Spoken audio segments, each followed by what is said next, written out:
स्वागत है आपका अपने YouTube चैनल डुगू कोचिंग सेंटर में। आज मैं आपके लिए लेकर आया हूँ संस्कृत ग्रामर की एक और क्लास, ठीक है, जिसमें मैं आपको बताने वाला हूँ धातु रूप और अव्यय से रिलेटेड क्वेश्चन आंसर्स। ठीक है, मतलब कि धातु और अव्यय से आपको किस टाइप के क्वेश्चंस आएंगे और उनके आंसर क्या क्या हो सकते हैं। ठीक है, ये मैं आज आपको आज की क्लास में बताऊँगा। ठीक है, शुरू करते हैं। आज की कल 15 क्वेश्चन बताऊंगा जो बोर्ड एग्जाम में लगभग आएंगे ही।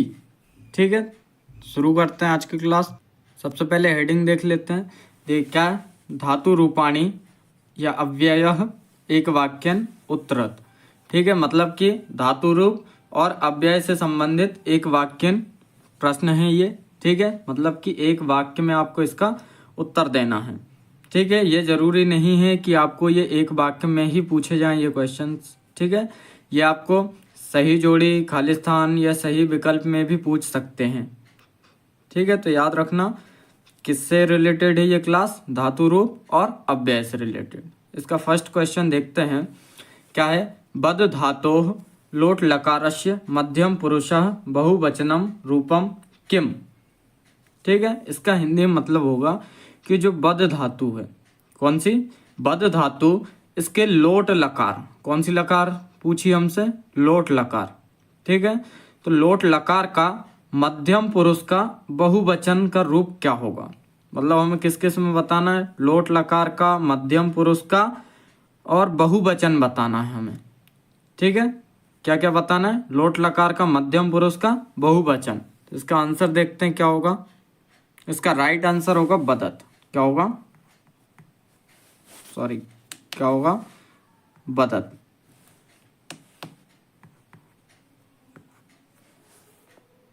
तो इसका राइट आंसर क्या होगा, बदत। क्या होगा, बदत। बदत जो है इसका राइट आंसर होगा। ठीक है, फर्स्ट का बदत।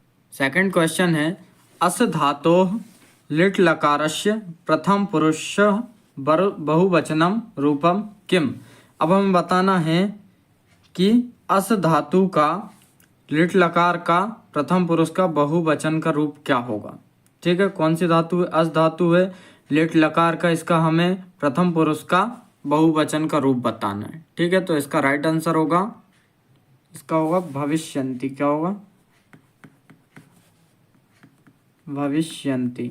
एक बात और याद रखना, जो अस धातु होती है वो भू या भाव धातु की तरह इसके रूप चलते हैं। किसकी तरह, भू या भाव धातु के।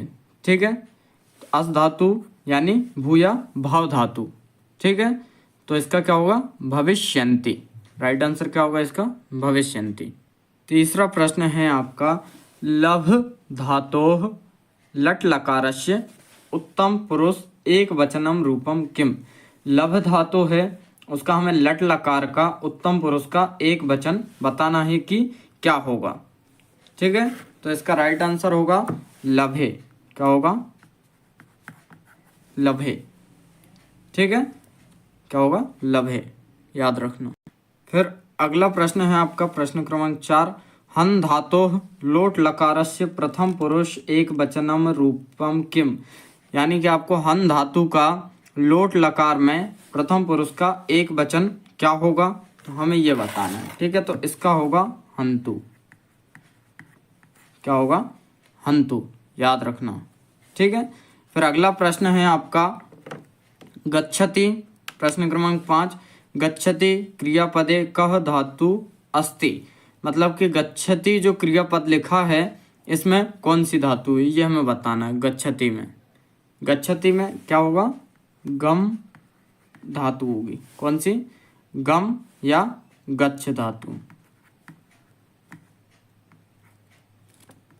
ठीक है, गम या गच्छ धातु होगी।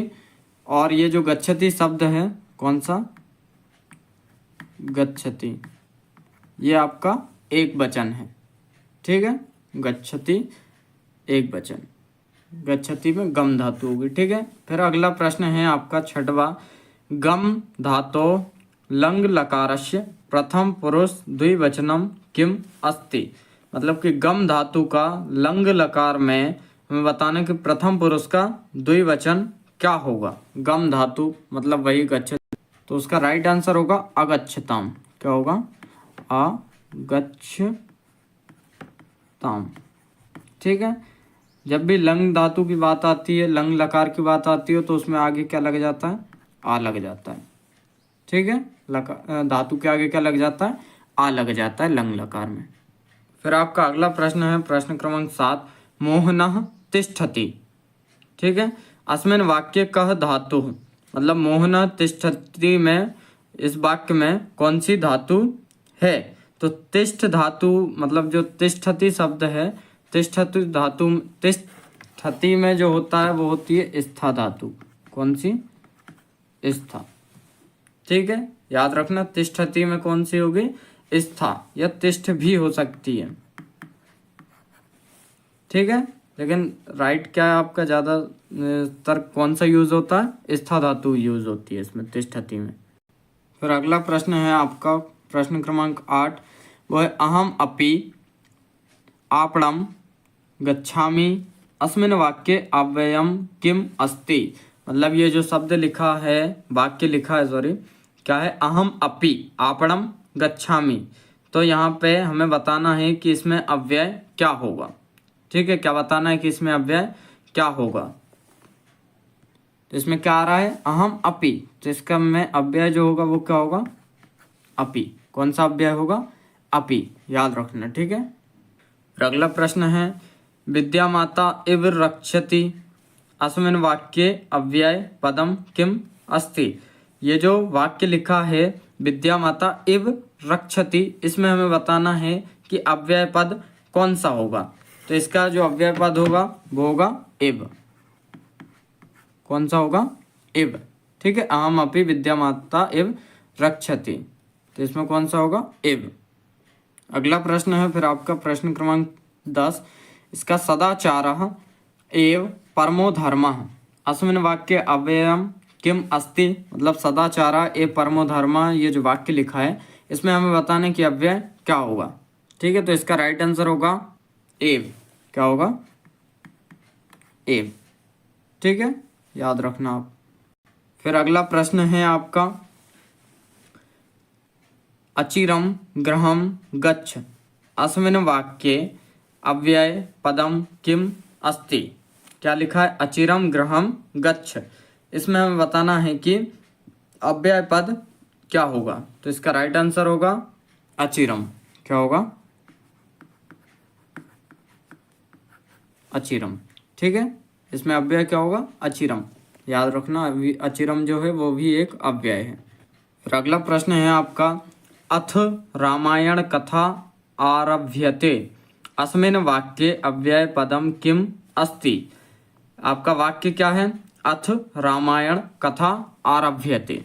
इसमें हमें बताना है कि इसमें अव्यय क्या होगा इस वाक्य में। तो इसका राइट आंसर होगा अथ। क्या होगा? अथ। ठीक है, याद रखना। फिर अगला प्रश्न है अहम स्वः ग्रामम गमिष्यामि अस्मिन् वाक्ये अव्यय पदम किम अस्ति। ठीक है, वाक्य क्या है आपका? अहम स्वः ग्रामम गमिष्यामि, मतलब मैं भी अपने गांव जाऊंगा। तो इसमें हमें बताना है कि इसमें अव्यय क्या होगा। तो इसमें अव्यय होगा स्वः। ठीक है, कौन सा होगा? स्वः अव्यय होगा इसमें। फिर अगला प्रश्न है तत्र शिवालयः अस्ति। ठीक है, मतलब वहाँ शिवालय है। तो अस्मिन् वाक्ये अव्यय पदम किम अस्ति। तो इसमें अव्यय जो होगा वो होगा तत्र। ठीक है, मतलब वहाँ। ठीक है। अगला प्रश्न है आपका और लास्ट प्रश्न जो है वो है आपका वृथा कलहम मा कुरु अस्मिन् वाक्ये अव्यय पदम किम अस्ति। वाक्य क्या है आपका? वृथा कलहम मा कुरु। इसमें क्या अव्यय होगा? इसमें होंगे, इसमें देखिए दो अव्यय होंगे। एक तो होगा आपका वृथा और दूसरा होगा माँ। ठीक है, कौन कौन से दो अव्यय? पहला वृथा, दूसरा माँ। ठीक है, एक बार फिर से देख लीजिए आप। देखिए बद धातु का हमें लोट लकार का मध्यम पुरुष का बहुवचन बताना था, ठीक है, तो वो होगा बदती, सॉरी बदत, ठीक है। फिर अस धातु का लिट लकार का प्रथम पुरुष का बहुवचन बताना था, तो वो होगा भविष्यन्ति, क्योंकि जो अस धातु होती है वो भू या भाव ही होती है, ठीक है। फिर अगला है लभ धातु का लट लकार का उत्तम पुरुष का एक वचन का रूप बताना था हमें, तो वो होगा लभे। फिर अगला है हन धातु का लोट लकार का प्रथम पुरुष का एक वचन बताना था, तो वो होगा हंतु।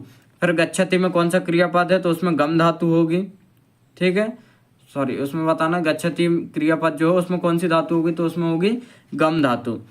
फिर गम धातु का हमें लंग लकार का प्रथम पुरुष का द्विवचन बताना था, तो वो होगा अगच्छताम, ठीक है। फिर मोहन तिष्ठति में कौन सी धातु होगी, तो उसमें होगी स्था धातु। फिर अहम अपि आपणम गच्छामि में हमें अव्यय बताना था, तो होगा उसमें अपि। फिर विद्या माता इव रक्षति, तो इसमें इव जो है आपका अव्यय होगा। फिर अगला प्रश्न है आपका सदाचारा एव परमो धर्मा, तो इसमें होगा आपका एव अव्यय। फिर अचिरम गृहम गच्छ, तो इसमें जो होगा आपका वो होगा अचिरम अव्यय।